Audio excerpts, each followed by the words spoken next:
তো হার্টের যে ইম্পালস সিস্টেম অথবা যে কমান্ড সিস্টেমটা, it is also part of our nervous system. তো হার্টে আমরা এটা যদি মার্ক করি, কালকে একটু ডিসকানেক্ট হয়ে গেছিল, এখানটাতে যদি মার্ক করি তাহলে এটা হচ্ছে আমাদের এসবিসি, এটা হচ্ছে আইবিসি। ঠিক আছে, এবার কোন ভেলভসটা কখন ওপেন হবে, কোন চেম্বারটা কখন কন্ট্রাক্ট হবে, হ্যাঁ, কখন ব্লাড কোথায় পাম্প হবে, কোন আর্টারি দিয়ে ব্লাডটা বেরোবে, হ্যাঁ, এই জিনিসগুলো কোঅর্ডিনেট করে একটা coordination system in the heart, which is being controlled by the brain again. ওকে, তো এই কোঅর্ডিনেশন সিস্টেমের একদম যে হেড অফ দ্য সিস্টেম, সেটা হচ্ছে এখানে কিছু নার্ভাস টিস্যু থাকে, কিছু নার্ভাস সেলস থাকে, এটাকে বলা হয় সাইনো বা sinu atrial node or SA node. ঠিক আছে, এটার লোকেশন কি? এটার লোকেশন হচ্ছে, দেখতে পাচ্ছি এটা হচ্ছে আমাদের রাইট এট্রিয়াম, তাই তো? তাহলে লোকেটেড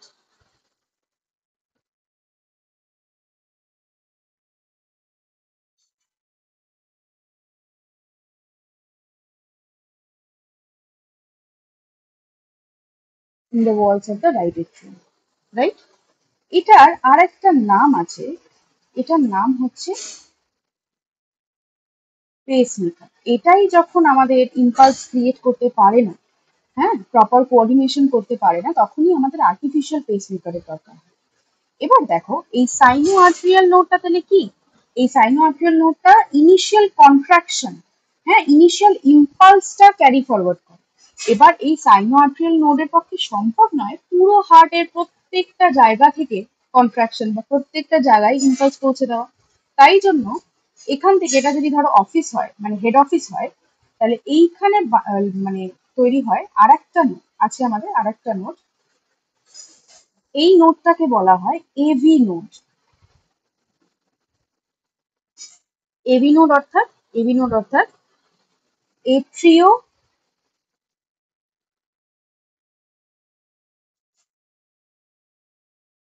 ভেন্ট্রিকুলার নোড।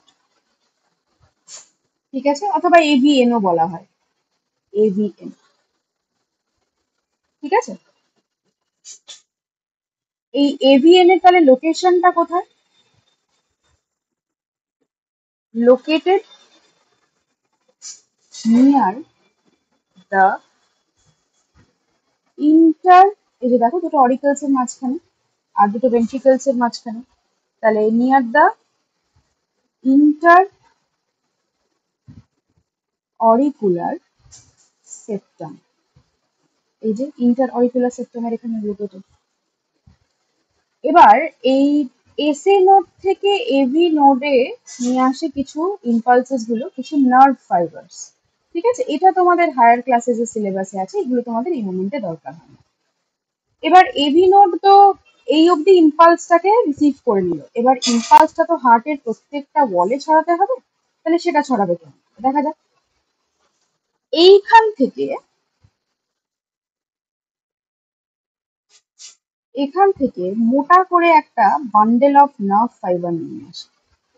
এই নার্ভ ফাইবার দুটো পরবর্তীতে gets bifurcated into smaller nerve endings, supplying impulse to all parts of the heart muscle. দেখতে পাচ্ছ এখানে ডিভিশন হয়ে গেল, একটা লেফট সাইডে চলে গেল, একটা আমাদের রাইট সাইডে চলে গেল। এই যে এভি নোড থেকে যে বান্ডেল অফ নার্ভ ফাইবারটা বেরোচ্ছে, মোটা যে বান্ডেলটা বেরোচ্ছে, এটাকে বলা হয় bundle of his,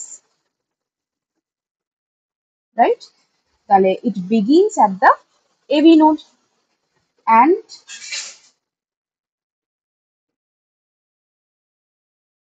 extends to the interventricular septum. এই সেপ্টাম, ইন্টারভেন্ট্রিকুলার সেপ্টাম বরাবর নিচ অব্দি নামছে। এবার এখান থেকে ফার্দার এই বান্ডল অফ হিটস স্প্লিট করে গেল, স্প্লিট করে দেখো আরো প্রচন্ড মাইনিউট নার্ভ ফাইবার্সে ব্রেকডাউন করে গেল। কারণ হার্টের একদম ডিস্টিংক্ট ওয়ালে, প্রত্যেকটা ওয়ালেই তো কন্ট্রাকশনটাকে পৌঁছতে হবে। তাহলে এই bundle of His consist of branches of fibers running along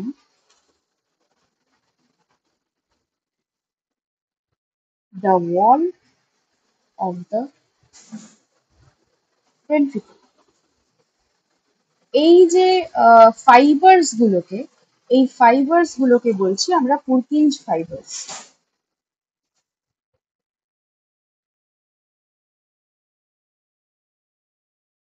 কোন ফাইবার্স গুলোকে বলছি? এই ফাইবার্স গুলোকে বলছি পুরকিঞ্জ ফাইবার্স, রাইট?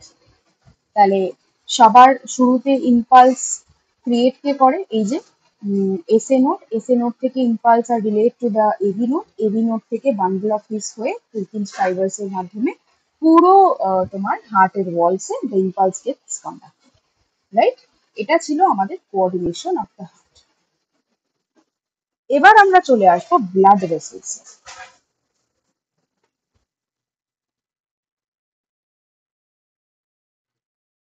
ব্লাড ভেসেলস আমরা জানি there are three types of blood vessels. একটা হচ্ছে আর্টারিজ, ভেন্স আর ক্যাপিলারিজ, তাই তো? এবার বাই ডেফিনেশন আমরা আর্টারি মানে কি বুঝবো? তোমাদের অলরেডি আগে আমি বলেছি, আর্টারি মানে এটা নয় যে যারা অক্সিজেনেটেড ব্লাড ক্যারি করে। আর্টারি মানে হচ্ছে আ vessel that carries blood away from the heart.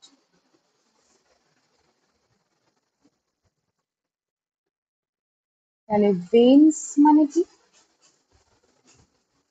vessels that carries blood towards the heart, right? আচ্ছা, এবার এই আর্টারিজ এর কিছু ক্যারেক্টারিস্টিক্স আছে, ভেন্স এর কিছু ক্যারেক্টারিস্টিক্স আছে। আর্টারিজ তে দেখো, এইখানে আমি একটা ডায়াগ্রাম অ্যাটাচ করে রেখেছি। আর্টারিজ এর ভেতরে যে ফাঁকা জায়গাটা সেটাকে বলা হয় লিউমেন, মানে যে যে কোনো ব্লাড ভেসেলের ভেতরকার ফাঁকা জায়গাকে আমরা লুমেন বলবো। তো এই আর্টারিজ এর ভেতরের যে লিউমেনটা, সেটা দেখো ভেন্স এর তুলনায় অনেকটাই সরু, ঠিক আছে? কারণ আর্টারিজ এর ওয়ালটা হয় 3 লেয়ার থিক মাস্কুলার ওয়াল, প্রচন্ড মোটা ওয়াল হয়। তাহলে আর্টারিজ এর হয় থিক মাস্কুলার ওয়াল, কিন্তু ভেইনের ওয়ালটা কিন্তু দেখো কম্পারেটিভলি অনেক বেশি থিক, এদের থিন মাস্কুলার ওয়াল, রাইট? আর্টারিতে থাকে তাহলে ভেতরকার ফাঁকা জায়গাটা কম, তাহলে এদের লুমেনটা কি হয় বলো? ন্যারো লুম। আর এদের হবে ওয়াইড লুমেন। আচ্ছা, যখন হার্ট কন্ট্রাক্ট করে তখন ভেন্ট্রিকলস থেকে তো আর্টারি হয়ে ব্লাডটা বেরোয়, সেই একটা পাম্পে ব্লাড একদম ফার্থেস্ট এন্ডে, যেখানে যেখানে পৌঁছানোর দরকার সেখানে সেখানে পৌঁছে যায়। তাহলে আর্টারিতে the blood is being pumped, মানে the blood flows in pressure, অথবা আমরা লিখতে পারি যে আর্টারিতে the blood flows in স্পার্টস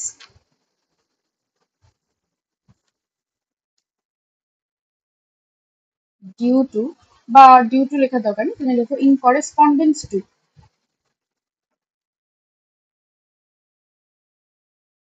in correspondence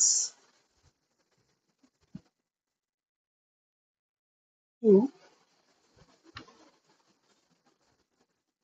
ventricular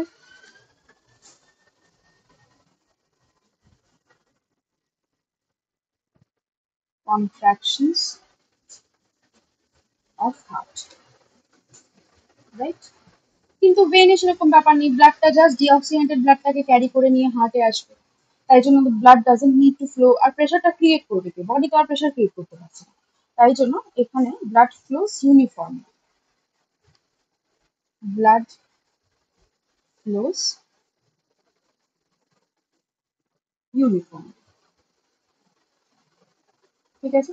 আচ্ছা, আরেকটা জিনিস থাকে ভেনসে না, যেহেতু খুব স্মুথ ভাবে ব্লাডটা ফ্লো করছে, আস্তে আস্তে যাচ্ছে, তাই জন্য ব্যাক ফ্লো হয়ে যাওয়ার ব্লাডের, ধরো এইটা আমি যদি ভেন কনসিডার করি, তাহলে এরকম হয় ব্লাডটা যাচ্ছে, আমরা উল্টে যদি যাই বা ধরো হাত ফাত একটু উল্টে যদি দিলাম, তাহলে ব্লাডটা আবার ব্যাক ফ্লো করে যেতে পারে।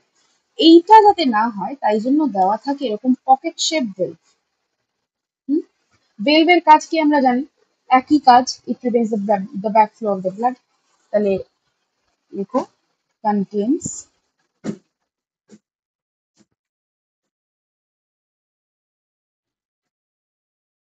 In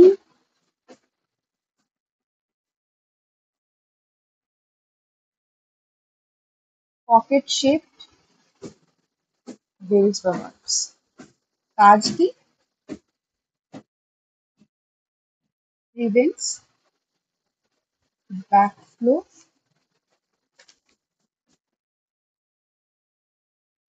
of blood. এখানে তো দরকার হয় না সেটা, নো ভেলভস নিডেড, কারণ এখানে তো অত স্মুথলি ব্লাড ফ্লো করে না, একটা কন্ট্রাকশনে বডির একদম হার্ট থেকে ধরো একদম তোমার টো অফ মানে টিপ টোজ এর মাথা অব্দি পৌঁছে যায়, মানে আঙ্গুলের মাথা অব্দি, ব্রেনের মাথা অব্দি, মানে একদম ফার্দেস্ট পয়েন্ট অফ দ্য বডিতে ব্লাড একটা কন্ট্রাকশনেই পৌঁছে। ক্লিয়ার? তাহলে এই ছিল আমাদের ডিফারেন্স। এবার তোমাদের আরেকটা জিনিস যেটা দেখতে হবে, এই আর্টারি দেখতে পাচ্ছি, এটা যদি লিউমেন হয় এটা ফাঁকা জায়গা, আর এটা হচ্ছে আউটার মোস্ট ওয়াল, ঠিক আছে। একদম আউটার মোস্ট যে এক্সটার্নাল লেয়ারটা, this is made up of a connective tissue, right?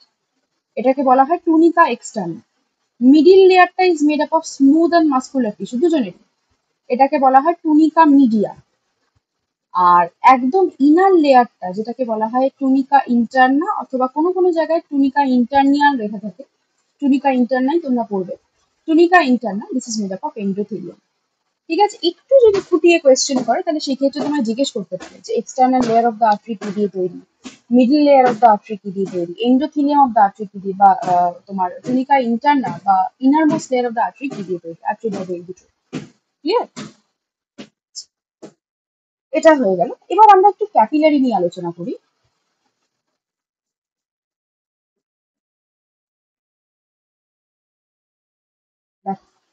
Capillary আমাদের মানে it is the narrowest blood vessel of our body, তাই তো। It is made up of, এটা আমরা ক্লাস 9-এও পড়েছি, it is made up of single layer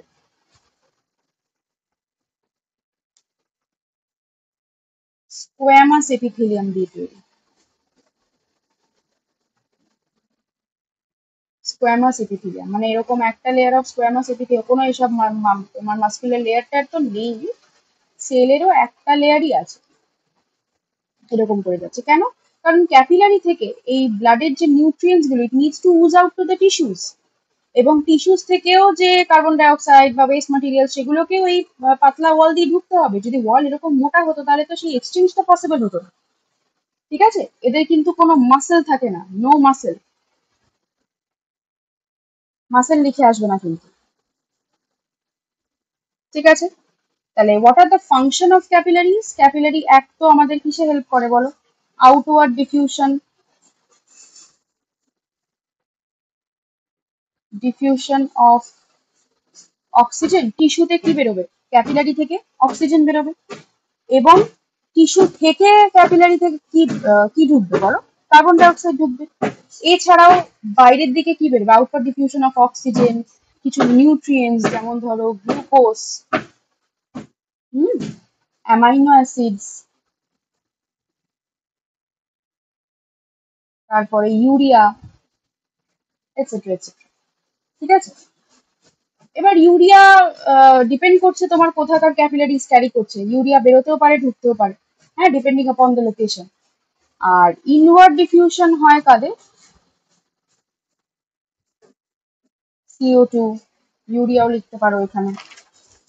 ঠিক আছে, এছাড়াও তোমরা ফার্স্ট ভিডিওতে হয়তো দেখে নিয়েছো ডায়াপেডেসিস।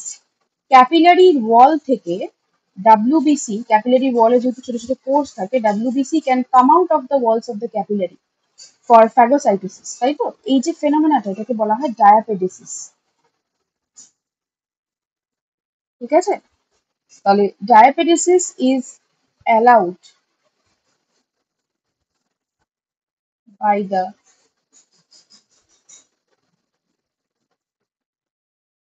Capillary Waals.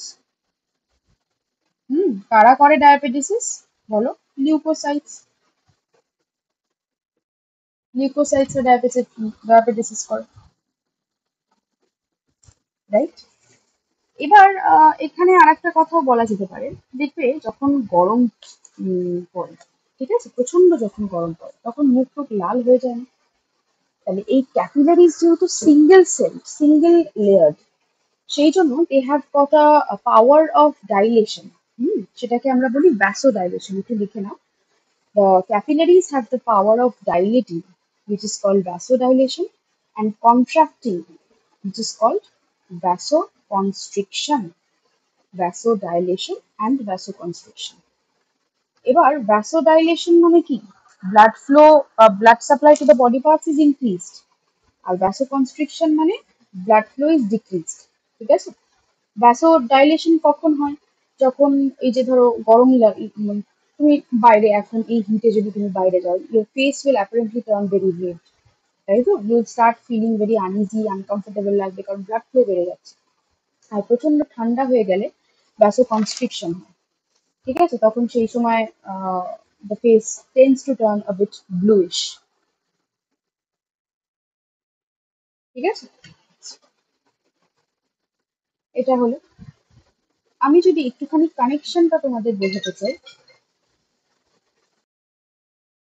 আচ্ছা, এবার দেখো, ধরো এক্সচেঞ্জটা হচ্ছে কেমন করে? টিস্যু ফ্লুইডের জায়গাটাও এখানে কিছুটা ক্লিয়ার হয়ে যাবে। ধরো এটা আমাদের টিস্যুস।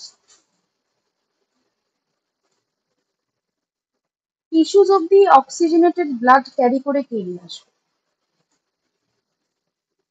টিস্যুস অব্দি অক্সিজেনেটেড ব্লাড ক্যারি করে ডেফিনেটলি আর্টারিজ নিয়ে আসবে। ঠিক আছে, ঠিক আছে। আর্টারি গুলো ফার্দার মাইনিউটলি ভাঙবে ইনটু আর্টারিওলস। ঠিক আছে, ছোট ছোট ছোট ছোট আর্টারিওলসে ভাঙবে। এবার this will further split into smaller, even minute network like structure, which is called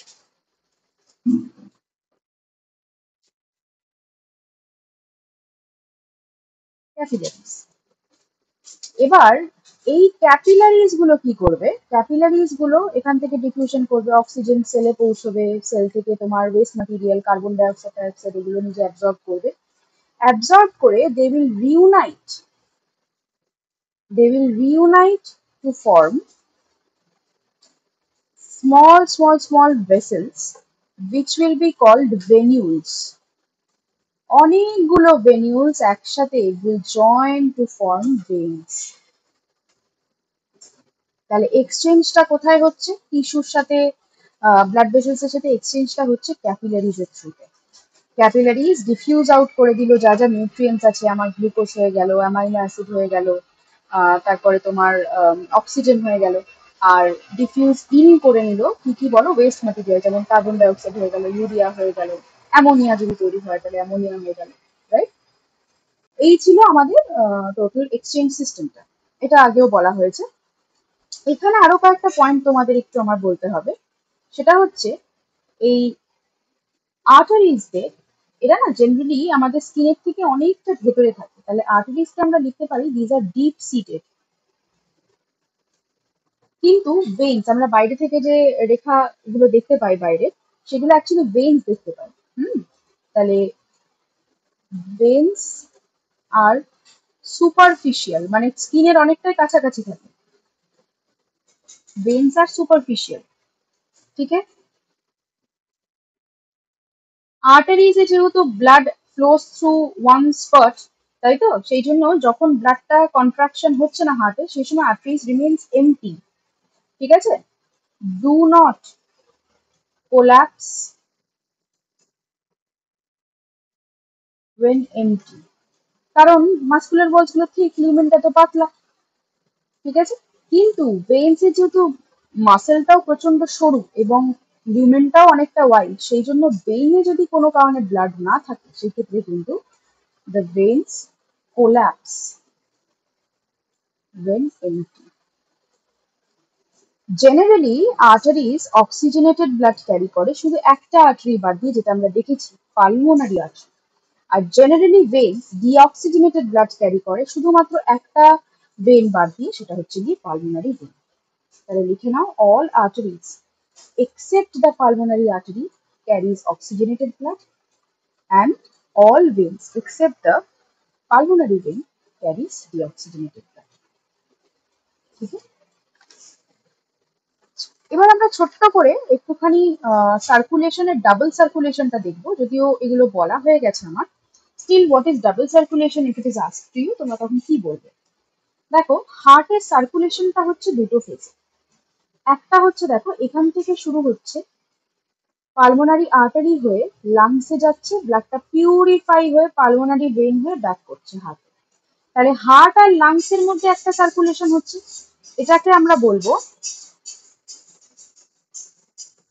pulmonary circulation. আর একটা সার্কেল কি হচ্ছে, দেখো অক্সিজেনেটেড ব্লাডটা তোমার এওটা হয়ে পুরো বডিতে ছড়িয়ে যাচ্ছে, পুরো বডিতে এক্সচেঞ্জটা হচ্ছে, দিয়ে আবার ডিঅক্সিজেনেটেড ব্লাডটা ক্যারি হয়ে রাইট এট্রিয়ামে ঢুকছে। তাহলে আর একটা সাইকেল হচ্ছে between the body and the heart, একটা হলো between the lungs and the heart, একটা হলো from the between the body and the heart. তাহলে এটাকে আমরা কি বলবো? Systemic circulation. তাহলে দুটো সার্কিট মতো ফর্ম হচ্ছে না, একটা হচ্ছে সিস্টেমিক সার্কিট, একটা হচ্ছে পালমোনারি সার্কিট। তাহলে যেহেতু দুটো ভাগে সার্কুলেশন, দুটো সাইকেলস ইন্ডিভিজুয়ালি ক্যারি ফরওয়ার্ড হচ্ছে বা সাইমালটেনিয়াসলি চলছে, তাই জন্য হার্টের মানে হিউম্যান হার্টের সার্কুলেশনকে বলা হয় হচ্ছে গিয়ে ডাবল সার্কুলেশন। কি? একটা হচ্ছে এর মধ্যে দিয়ে সিস্টেমিক সার্কুলেশন, আর একটা হচ্ছে গিয়ে তোমার পালমোনারি সার্কুলেশন। পালমোনারি সার্কুলেশন কাদের কাদের মধ্যে হচ্ছে? Between the heart and the lungs. আর সিস্টেমিক সার্কুলেশন হচ্ছে between the body and the heart, right? Next, next heading করো হেপাটিক পোর্টাল ভেইন। ঠিক আছে, এটার জন্য আমাদের দেখতে হবে পোর্টাল ভেইন কাকে বলে। পোর্টাল ভেইনের মানে আলাদা করে একটা ডেফিনেশনই আছে। পোর্টাল ভেইন মানে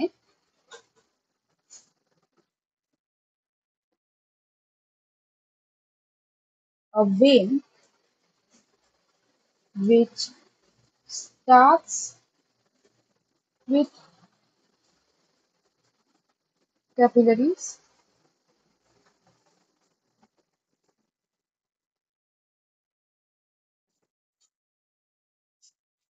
and ends with capillaries, right?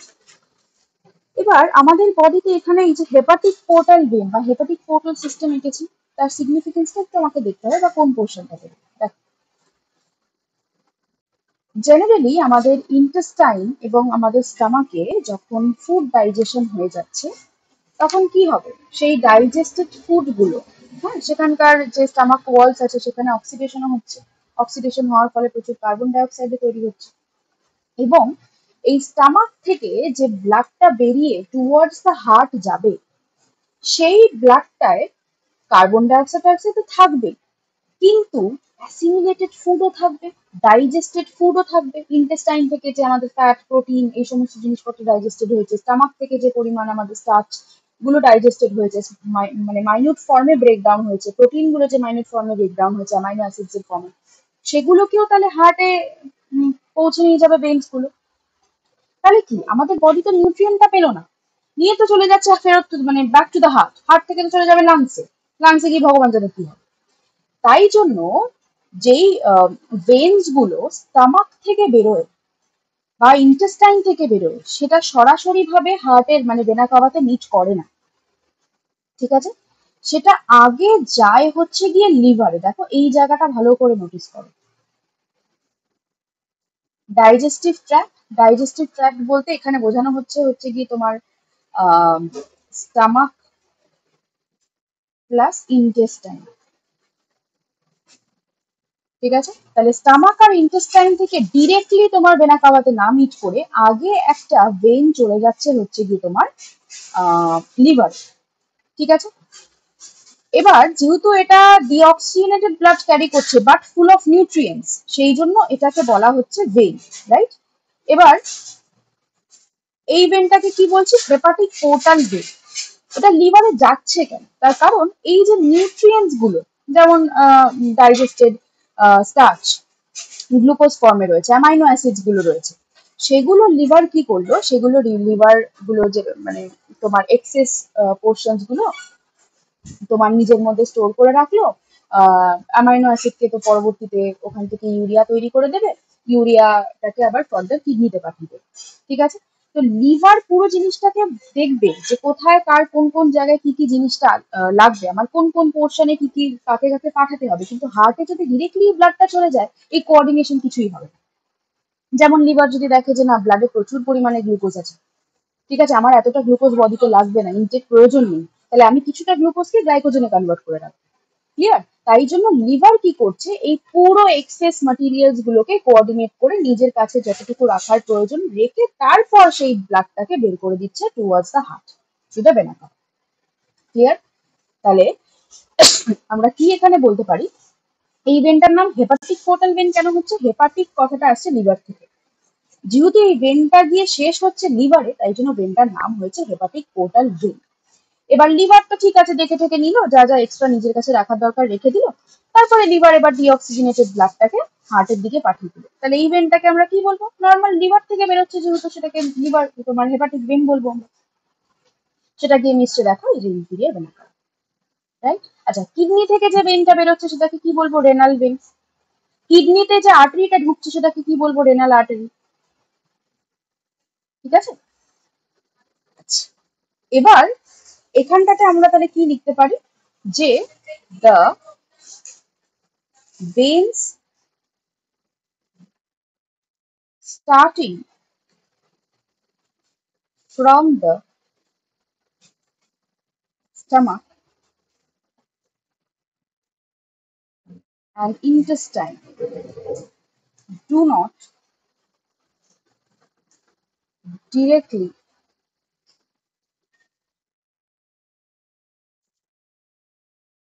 convey the blood to the posterior vena cava, right? They first enter কোথায়? The liver, লিভারে ঢুকছে কি দিয়ে? via the hepatic portal vein, hmm, clear? এবার significance of hepatic portal vein কি? Significance of hepatic portal vein. দেখো, the food absorbed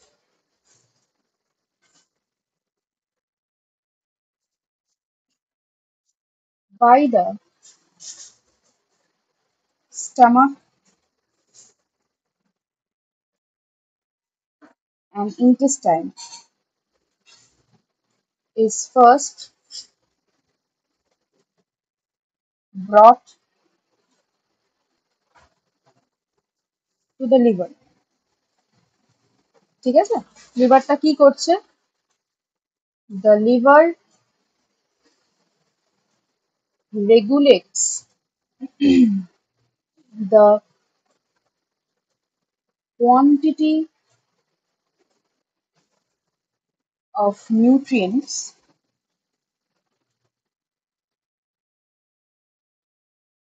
flowing in the blood. ঠিক আছে, যেমন এক্সেস সুগার যদি দেখে যে প্রচুর সুগার আছে, এতটা সুগার বডির দরকার নেই, তাহলে সেই ক্ষেত্রে এক্সেস সুগার গুলোকে গ্লাইকোজেনে কনভার্ট করে রেখে দেবে। ঠিক আছে, কিছু পয়জনাস সাবস্টেন্সেস লিভার নিজের মধ্যে অ্যাবজর্ব করে নেবে, ব্লাডে সেটা ফ্লো হতে দেবে না, রাইট? তাহলে এই ছিল আমাদের হেপাটিক পোর্টাল ভেন। আচ্ছা, পোর্টাল ভেন কেন বলছি হেপাটিক ভেনকে? পোর্টাল ভেন কি বললাম, যেটা ক্যাপিলারি দিয়ে শুরু হচ্ছে, ক্যাপিলারি দিয়ে শেষ হচ্ছে। দেখো, ক্যাপিলারি দিয়ে শুরু হচ্ছে, ক্যাপিলারি দিয়ে শেষ হচ্ছে, তাই জন্য এটাকে পোর্টাল ভেন বলা হয়, রাইট? এবার আমরা পড়বো পালস।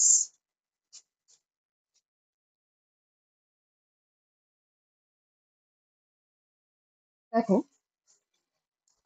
আমরা জেনারেলি পড়লাম যে arteries are generally deep seated.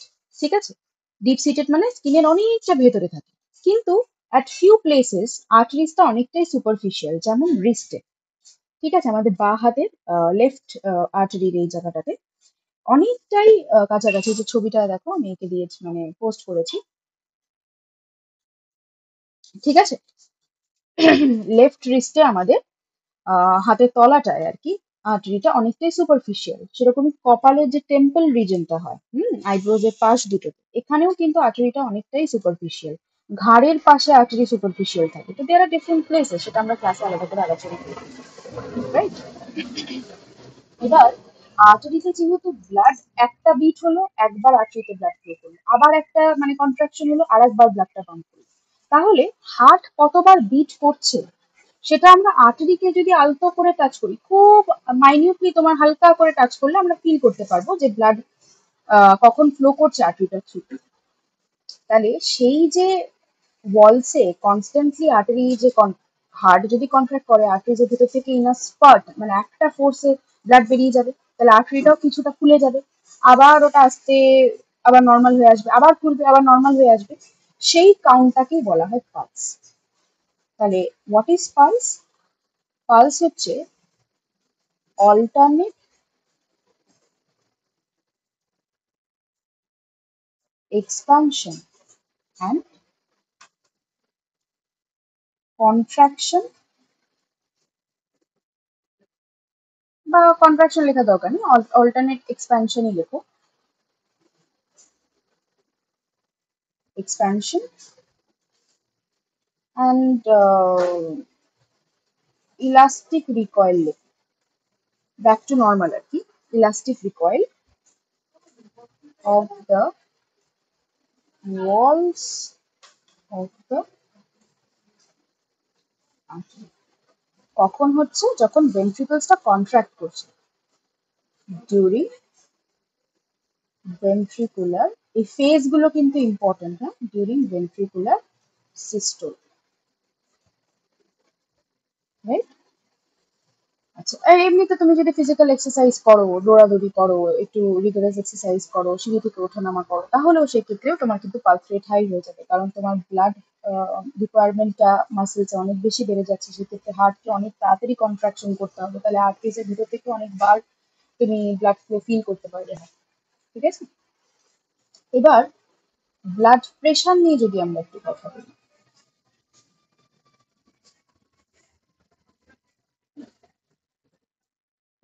ঠিক আছে, এই যে আর্টারির ওয়ালের ভেতর থেকে যখন ব্লাডটা ফ্লো করছে, তখন সাইড ওয়ালস এর উপরে তো প্রেশার ক্রিয়েট করবে নাকি, সেটাকেই বলা হচ্ছে ব্লাড প্রেশার।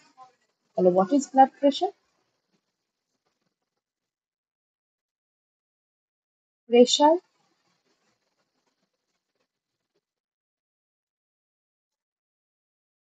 created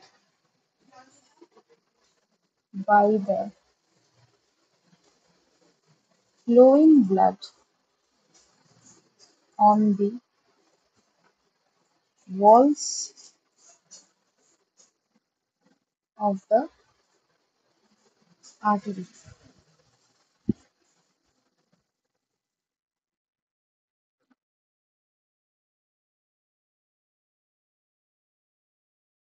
ঠিক আছে, এবার হার্ট যখন কন্ট্রাক্ট করছে তখন আর্টারি থেকে ব্লাড ফ্লো করছে, তাহলে হাই প্রেশার রয়েছে তখন আর্টেরিয়াল ওয়ালসে, তাই তো? সেটাকে আমরা বলবো সিস্টোলিক প্রেশার।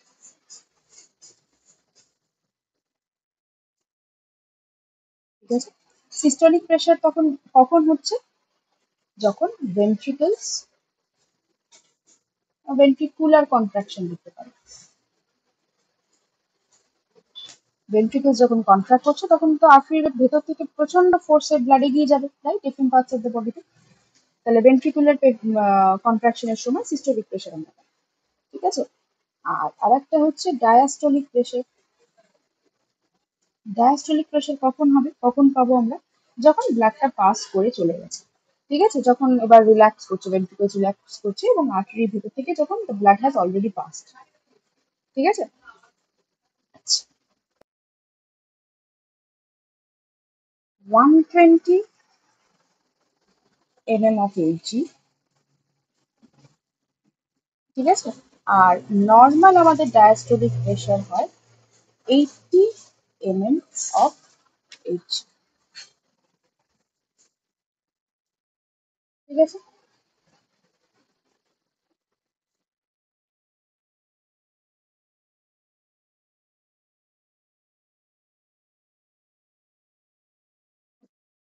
এবার যদি এর থেকে বেশি থাকে তাহলে সেই ক্ষেত্রে আমাদের হাই ব্লাড প্রেশার বা হাইপারটেনশন বলতে পারি। তাহলে ব্লাড প্রেশার যদি অ্যাবাভ 140, মানে সিস্টোলিক প্রেশার 140-এর বেশি আর ডায়াস্টোলিক প্রেশার 90-র বেশি যদি থাকে, তাহলে সেক্ষেত্রে আমরা এটাকে কি বলতে পারি? আমরা এটাকে বলতে পারি হাইপার টেনশন, মানে হাই ব্লাড প্রেশার।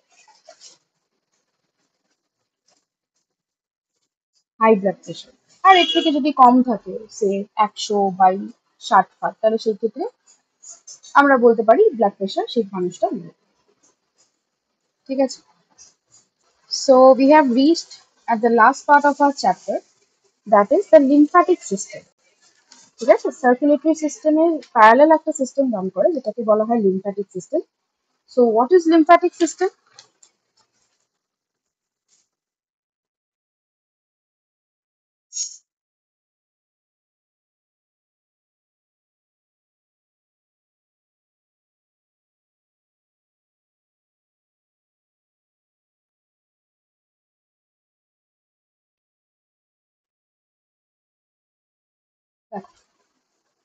আমরা ডিফারেন্ট টাইপস অফ ফ্লুইডের সম্পর্কে আমাদের আইডিয়া আছে, টিস্যু ফ্লুইড, লিম্ফ এবং ব্লাড, তাই তো?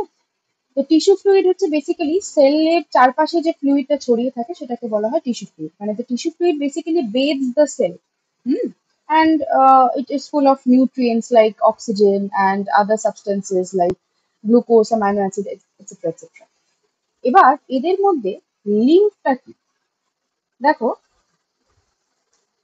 এটা যদি টিস্যুজ হয়, ক্লিয়ার, এই ব্লাড ভেসেলস গুলো সার্কুলেটরি সিস্টেম হার্ট থেকে আসছে, এসে ক্যাপিলারিজ গুলো থেকে ব্লাড এক্সচেঞ্জ হচ্ছে, মানে ব্লাড এক্সচেঞ্জ হচ্ছে বলতে নিউট্রিয়েন্টস এক্সচেঞ্জ হচ্ছে। নিউট্রিয়েন্টস এক্সচেঞ্জ হয়ে এই নিউট্রিয়েন্টস গুলো অ্যালং উইথ সাম ডাব্লিউবিসি এবং some sap like consistency elements are coming out of the বা oozing out of the walls of the capillaries, right? এবার এই যে ফ্লুইড গুলো, এগুলো যে সেলের চারপাশে ছড়িয়ে যাচ্ছে, এই ফ্লুইড গুলোকে আমরা বলছিলাম টিস্যু ফ্লুইড।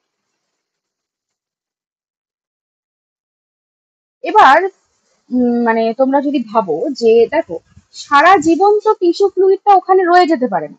একটা সেলের চারপাশে যদি প্রচুর পরিমাণে টিস্যু ফ্লুইড জমে যায় তাহলে তো আমাদের সেলস গুলো, আমাদের বডিটা সোলেন হয়ে যাবে, তাই না? আর আশেপাশে মানে ফুলে ফুলে ফুলে ফুলে থাকবে। তো সেটা তো হতে পারে না। ডেফিনেটলি এই টিস্যু ফ্লুইড গুলো ক্যারি আউট করে নেওয়ার জন্য আরেকটা সিস্টেম আছে, সেই সিস্টেমটাকেই আমরা বলছি লিম্ফ্যাটিক সিস্টেম। ঠিক আছে? তো some of the tissue fluid, some of the tissue fluid may be reabsorbed into the blood vessels, কিছুটা ব্লাড ভেসেলসে রিঅ্যাবজর্বড হয়ে যায়। ঠিক আছে? But most of it but most of it enters minute channels called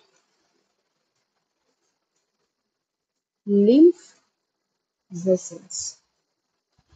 ঠিক আছে, তাহলে এর প্যারালালি আর একটা চ্যানেল রান করে, যারা বেসিক্যালি কি করছে, এই টিস্যু এক্সেস টিস্যু ফ্লুইড গুলোকে কালেক্ট করছে, কালেক্ট করে নিয়ে এরা নিজেদের আলাদা করে একটা সিস্টেম রান করছে, রাইট? তাহলে এই যে ভেসেলস গুলো, এগুলোকে আমরা বলছি লিম্ফ ভেসেলস। লিম্ফ ভেসেলস এর ভেতরে যে টিস্যু ফ্লুইডটা ঢুকছে সেটা নতুন নামকরণ হচ্ছে লিম্ফ, রাইট? এবার লিম্ফ্যাটিক সিস্টেমকে আমরা বলতে পারি প্যারালাল সার্কুলেটরি সিস্টেম। ঠিক আছে, now what is this lymph consist of? Lymph consist of cellular part and non-cellular part। Cellular পার্টে মেইনলি কি থাকে? সেলুলার পার্টে থাকে শুধুমাত্র লিউকোসাইটস, অনলি লিউকোসাইটস। ঠিক আছে, আচ্ছা এখানে কিন্তু কোনো রকম ব্লাড প্লেটলেট থাকে না। ঠিক আছে, শুধুমাত্র লিউকোসাইটস থাকে, লিউকোসাইটস এর মধ্যেও লিম্ফোসাইটটাই বেশি থাকে, আরবিসি তো থাকেও না। ঠিক আছে, থাকেই না, প্লেটলেটসও কিন্তু থাকে না। ঠিক আছে, লিউকোসাইটস লিম্ফোসাইটস বলে লিম্ফ্যাটিক সিস্টেম নাম দেওয়া হচ্ছে। আর নন সেলুলার পোর্শনের মধ্যে থাকে ওয়াটার, যেটা থাকে অ্যাবাউট 94%, আর তার সাথে থাকে কিছু তোমার বাদ বাকি 6%-এ যদি তুমি কনস্টিটিউয়েন্ট জিজ্ঞেস করো, কিছু প্রোটিন থাকলো, তারপরে কিছু ফ্যাট থাকলো, কার্বোহাইড্রেট থাকলো, অ্যান্টিবডিজ থাকলো, এটসেট্রা এটসেট্রা, এনজাইমস থাকলো কিছু। এবার এই লিম্ফের ফাংশন, লিম্ফের ফার্স্ট ফাংশন হচ্ছে নিউট্রিটিভ। এই যে এক্সেস ধরো কিছু নিউট্রিশন তোমার লিম্ফ্যাটিক সিস্টেমের মধ্যে বা টিস্যু ফ্লুইডের মধ্যে রয়ে গেল, সেইগুলোকে নিয়ে এরা আবার ফার্দার পুরো বডিতে সেই নিউট্রিয়েন্টটা সাপ্লাই করবে। তাহলে ফার্স্ট ফাংশন অফ লিম্ফ আমরা কি লিখতে পারি?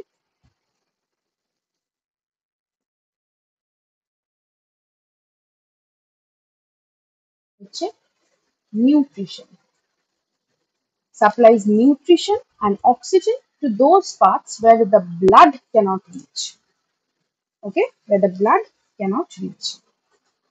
Next, drainage।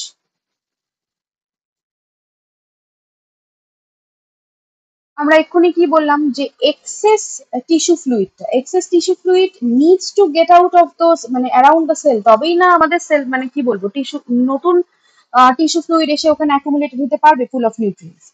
তো it drains away excess tissue fluid and metabolites and returns protein to the blood from the tissue spaces। লিখে নাও, it drains away excess tissue fluid and metabolites and returns protein to the blood from tissue spaces। যা যা access আছে সেটা ব্লাডে আবার হার্টে আবার drop করে দেবে। ক্লিয়ার? নেক্সট হচ্ছে অ্যাবজর্পশন। ক্লাস 9-এ মনে করে দেখো তোমরা পড়েছিলে ইন্টেস্টাইনাল ভিলি। ঠিক আছে, সেখানে পড়েছিলে যে ফ্যাট অ্যাবজর্পশনটা করে হচ্ছে লিম্ফ্যাটিক সিস্টেম আমাদের। এই fat from the intestine are absorb through the lymphatic system. এই ছোট ছোট ছোট ছোট যে তোমরা ভিলিগুলো পড়েছিলে, এখানে যে ল্যাকটিয়ালস পড়েছিলে তোমরা, এই যে lacteals, this is part of the lymphatic system. তাহলে ফ্যাট অ্যাবজর্পশনটা কোন সিস্টেম করে? Lymphatic system.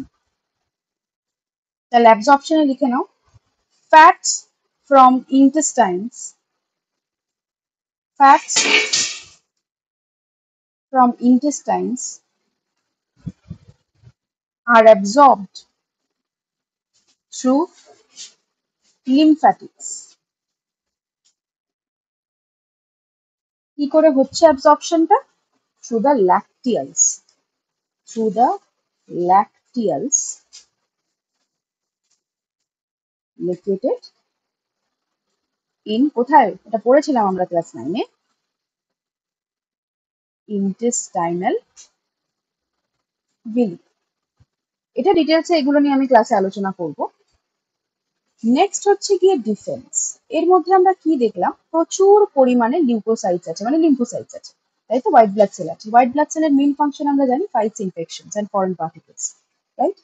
তো এখানে যেহেতু লিম্ফোসাইটের পরিমাণটা অনেক বেশি, মনোসাইটও থাকে হালকা পাতলা, তাই লিম্ফোসাইট অ্যান্ড মোনোসাইটস এরা দুজন মিলে কি করে, defence the body from any harmful foreign particles like bacteria, তাই তো।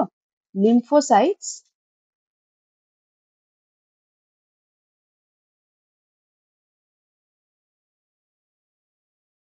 And monocytes of the lymph defends the body against বা from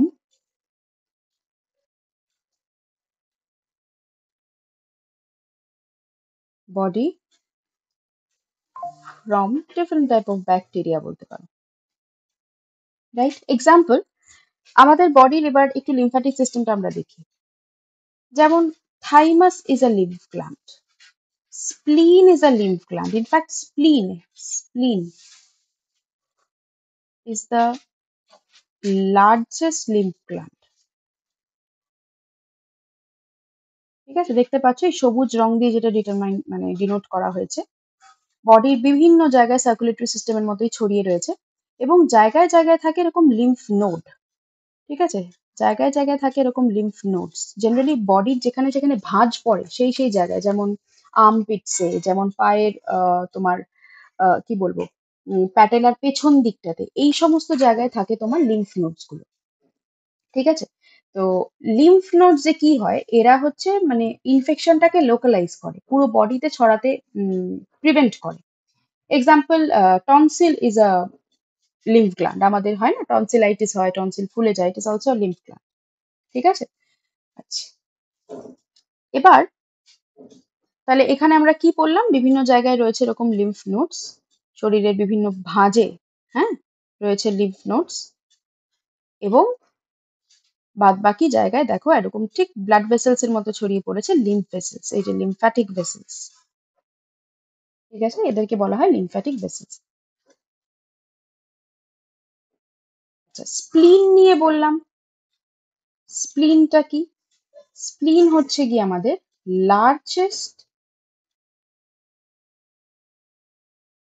লিম্ফ্যাটিক অর্গান। ঠিক আছে, about the size of a clenched fist, size clenched ফিস্টের মতো। Clenched fist মানে মুঠো করা হাত, clenched fist almost size of the হার্টের কাছাকাছি।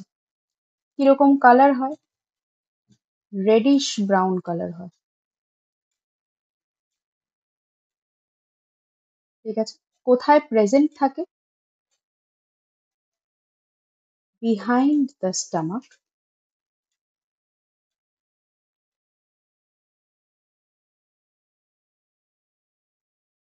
Above the left kidney, in the abdomen. দেখে নিই জায়গাটা এবার আমরা ডায়াগ্রামে। এই যে দেখো, স্টামাকটা ঠিক এরকম জায়গায় থাকে, এরকম জায়গায় স্টামাকটা থাকে, স্টামাকের ঠিক পেছন দিকটাতে থাকে, আর কিডনি আমাদের এই জায়গাটাতে থাকে, লেফট কিডনি ঠিক উপর দিকটাতে থাকে হচ্ছে কি স্প্লিন। ঠিক আছে, আচ্ছা। এবার স্প্লিনের ফাংশনস কি আছে? ফার্স্ট ফাংশন হচ্ছে আমাদের, এটা অ্যাক্টস অ্যাজ আ ব্লাড রিজার্ভয়ার। ঠিক আছে, যদি ধরো কোনো এমার্জেন্সিতে হেমারেজ হয়ে গেল, ফিজিক্যাল বা ইমোশনাল কোনো স্ট্রেস হলো, সেই ক্ষেত্রে ও কিছুটা অ্যামাউন্ট অফ ব্লাড নিজে স্টোর্ড রাখে, এবং সেই সময় the spleen releases the stored blood in the bloodstream. Okay, এছাড়াও it produces new lymphocyte, produces lymphocytes, new lymphocytes, মানে নিউ আরবিসি তোমার ডাব্লিউবিসি প্রডিউস করে, রাইট। আচ্ছা, স্প্লিনকে বলা হয় গ্রেভিয়ার্ড অফ আরবিসি। আমাদের যে ওল্ড আরবিসি গুলো, যেগুলোর মানে 120 ডেজ এর ওপরে যে আরবিসি গুলো, সেগুলো ডিস্ট্রয় হয়, ওয়ার্ন আউট হয়ে যায় ইন দ্য স্প্লিন। ঠিক আছে? আচ্ছা, তাহলে RBCs gets destroyed in the spleen.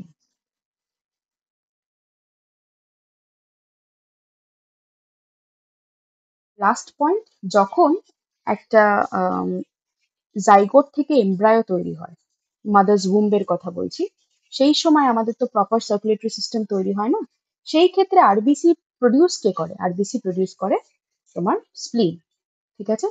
তাহলে ইন অ্যান এমব্রিও,